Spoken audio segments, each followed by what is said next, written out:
আমি কন্টাকে মারি না, তো কন্টাকে যেহেতু মারি না আমাদের অ্যাপে কাজ করা লাগে।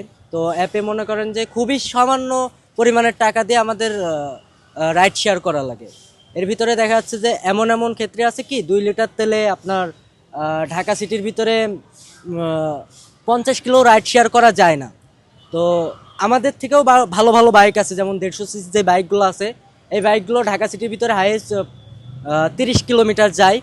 তো একটা জিনিস যেহেতু যেহেতু 30 কিলোমিটার যায়, তো তাহলে আমাদের সেই ক্ষেত্রে দেখা যাচ্ছে যে 200 টাকা 300 টাকার তেলে আমাদের সেভাবে মানে যাতায়াত করা সম্ভব না, এবং ইনকাম করা মানে খুবই কষ্ট হয়ে যায়।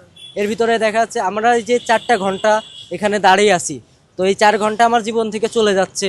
তারপরে বাসায় আমি ইনকাম করে নিয়ে যাওয়ার পরেই তো আমি জিনিস কিনতে পারবো এবং বাসায় হাসি ফুটাতে পারবো, তাই তো। তো বিষয় হচ্ছে যে দেশে যে পরিমাণে তেল আছে, সবাই বলছে যে আছে, কিন্তু আহ, কেউ এসে দেখতেছে না যে আছে কি নেই। উপর থেকে তো সবাই দেখতেছে সব কিছু।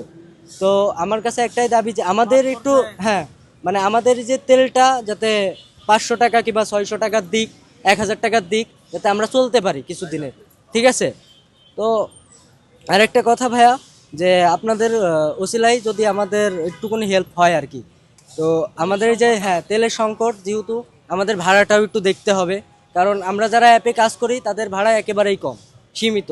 এই যেই 4 ঘন্টা কাজ করতেছে, এই যে আজকে দেখেন যে আপনার ভাইয়া বললোই তো যে আমরা চারটা পর্যন্ত অফিস শেষ।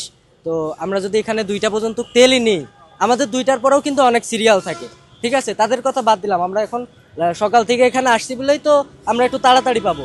কিন্তু এই মানে ঢাকা শহরের ভিতরে যখন জ্যাম পড়ে ভাইয়া, তখন একটা টিপ মারতে 1 ঘন্টা চলে যায় আমাদের, 11 কিলোমিটার হলেও। তো সেই ক্ষেত্রে দেখেন আমাদের তো আর কিছু করার থাকে না, যে 2টা টিপ মেরে দেখা যাচ্ছে আমাদের 400 টাকা ইনকাম হইলো। এখানে আমি তেল খরচ দেবো কি, নিজে বাসায় নিয়ে যাব কি? এটা আপনাদের কাছে একটা প্রশ্ন আমার আর কি।